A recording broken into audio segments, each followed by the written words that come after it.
Have you ever helped someone your whole life, only to realize they'd never lift a finger for you? That was me with my sister. One simple favor, and she refused. So I did something she'll never forget.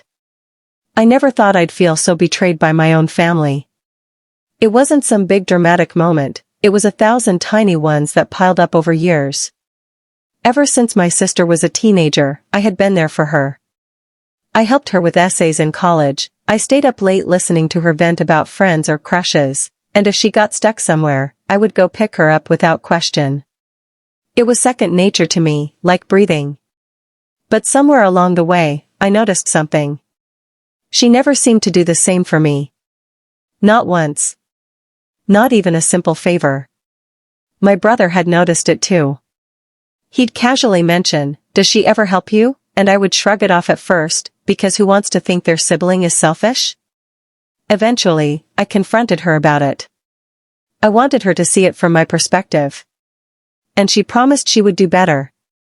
I believed her, at least for a while. Then came the engagement dinner. She wanted to host it at my house. I agreed. Honestly, I thought it was a big favor. I had spent hours helping plan it, making sure everything would be perfect. It wasn't just a party, it was a moment that mattered, and I wanted it to be special for her.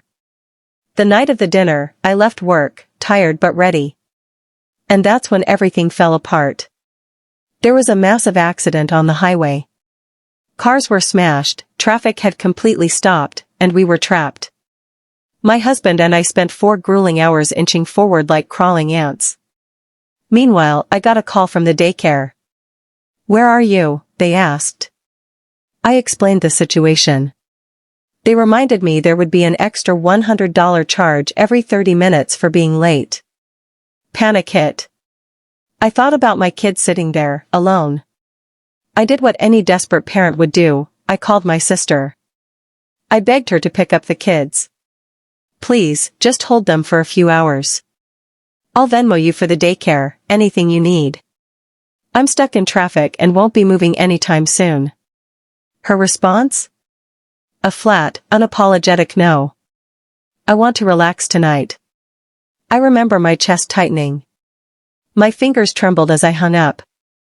How could she?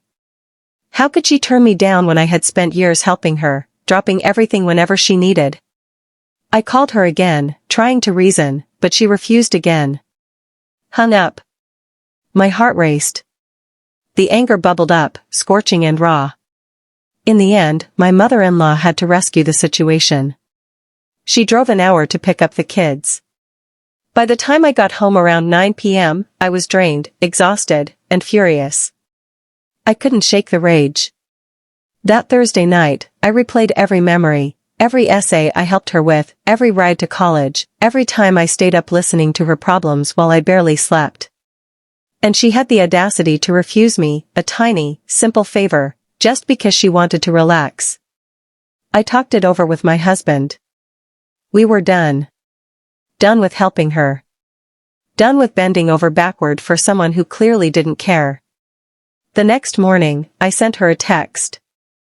I chose my words carefully, letting every ounce of frustration shine through. Family is supposed to help each other. It has become clear you only ever want help and aren't willing to do anything in return. I will not be hosting your engagement party, and I will not do you any favors anymore. I hit send. And then, silence. She called. I could hear the shock in her voice, immediately. "You're being petty." "Selfish," she shouted. I didn't flinch. I calmly replied, "No. I'm setting boundaries. I've given, and I'm done. You made your choice." Over the next few days, the tension escalated. Family messages piled up, questions, complaints, and thinly veiled guilt trips.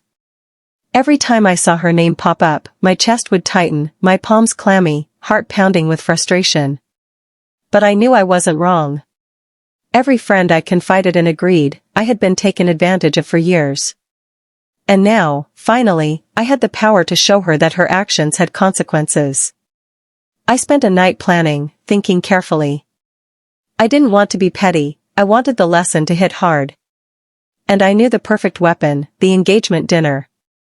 I called the caterers, the decorators, everyone who was helping. One by one, I cancelled, giving valid but polite excuses. My house was suddenly free that weekend. I imagined her face when she realized her big night, which I had meticulously helped plan, would not happen. Then I sent a final message. After what happened last Thursday, I cannot in good conscience host your engagement dinner. You are welcome to make other arrangements. I waited, savoring the anticipation. She called immediately. The voice on the other end was furious, shaking with disbelief. You can't do this. I need your house. I stayed calm. You made your choices. I made mine. The party is cancelled. The satisfaction wasn't in yelling back, or in watching her tantrum, it was in the moment she realized the consequences of her selfishness. That tiny, sharp twist of shock in her voice when she understood that her comfort had cost her the support of someone who had given everything. I finally felt relief, a weight lifted from my shoulders. For years, I had been bending over backward, hoping she would change. But sometimes, the only way people learn is when they hit the wall themselves. And I had built that wall. I could almost picture her scrambling, rearranging, trying to salvage her night. Meanwhile, I sat in my quiet house, kids asleep, husband smiling beside me. The anger was gone, replaced with a calm, justified sense of triumph. It's not about winning or losing. It's about boundaries. Respect. Family isn't just about giving, it's about mutual care. And when someone refuses to give back, it's okay to step back and protect yourself. If this story gave you chills, hit that like button and tell me in the comments, have you ever had to set boundaries with family like this? And of course, don't forget to subscribe to Story X Daily for more stories of betrayal, justice, and sweet revenge.